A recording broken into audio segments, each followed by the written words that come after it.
സുഷമാസ് റെസിപ്പിയിലേക്ക് സ്വാഗതം. ഞാനിന്നൊരു യോഗയുടെ കാര്യമാണ് പറയാൻ പോകുന്നത്. എന്താണെന്ന് വെച്ച് കഴിഞ്ഞാൽ, എനിക്കൊരുപാട് അസുഖങ്ങളൊക്കെ ഉള്ള ആളായിരുന്നു. ഞാൻ പാറ്റി പേഷ്യൻ്റായിരുന്നു.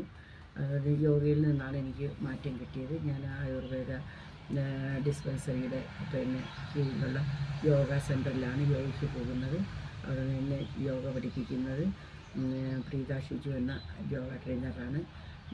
എനിക്ക് ആ യോഗയിൽ നിന്ന് ഒരുപാട് മാറ്റം വന്നിട്ടുണ്ട്. ഡോക്ടർ നീലാചന്ദ്രനാണ് എന്നെ അങ്ങോട്ട് റെഫർ ചെയ്തത്. മാഡത്തിൻ്റെ ഉപദേശപ്രകാരമാണ് ഞാൻ യോഗയ്ക്ക് പോയത്. ആദ്യം ചെറിയ ചെറിയ യോഗകളൊക്കെ ചെയ്യാനാണ് മാഡം എന്നോട് പറഞ്ഞിരുന്നത്.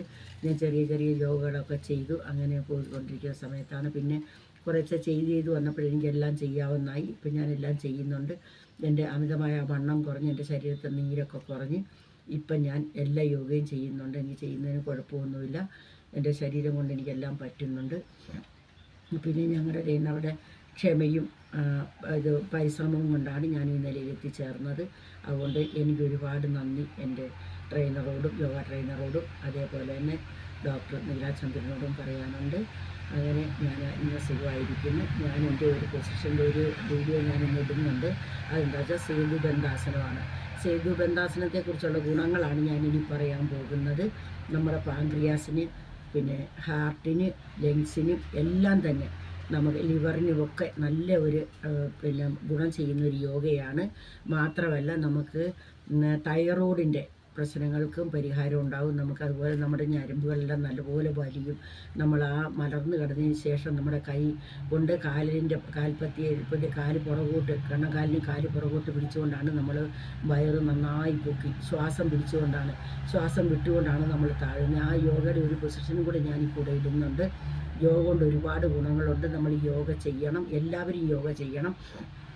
നമ്മുടെ വീട്ടിൽ നമ്മൾ നേരം എടുത്തു കഴിഞ്ഞാൽ നമ്മൾ എഴുന്നേൽക്കുന്നു, നമ്മൾ പ്രഭാത കൃത്യങ്ങൾ ചെയ്യുന്നു, നമ്മൾ ഭക്ഷണം പാചകപ്പെടുത്തുന്നു, ഭക്ഷണം കഴിക്കുന്നു, നമ്മുടെ വീട്ടിലുള്ളവരെ കഴിപ്പിക്കുന്നു. ഇതുപോലെ തന്നെ ഇമ്പോർട്ടൻ്റ് ആയൊരു കാര്യമാണ് യോഗയും. നമ്മുടെ മനുഷ്യ ആയുസ്സിൽ ഏറ്റവും ആവശ്യമായ നമ്മൾ ശ്വാസഗതിയെ പോലും ശരിക്കും ശ്വാസം പോലും നമ്മൾ ശ്വസിക്കുന്നില്ല. നമ്മുടെ യഥാർത്ഥ ശ്വാസം എങ്ങനെ ശ്വസിക്കണമെന്ന് പോലും യോഗയിൽ കൂടി നമുക്ക് മനസ്സിലാക്കാൻ പറ്റും. അതുകൊണ്ട് നമ്മൾ ഒരു കല്യാണമെന്നോ അല്ലെങ്കിൽ ഒരു വിരുന്നോ അല്ലെങ്കിൽ ഒരു മരണമോ എന്തെങ്കിലും കാണുമ്പോഴത്തേക്കും, ഒരു മരണത്തിന് വേണ്ടി നമുക്ക് പോകാതിരിക്കാൻ കഴിയത്തില്ല.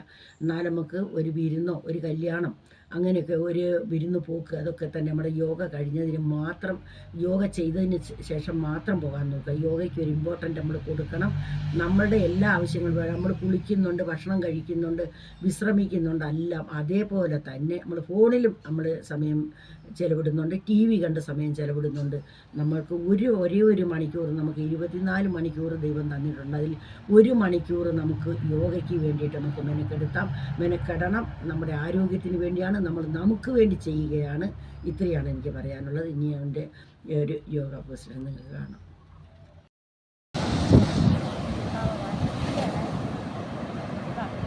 Yeah.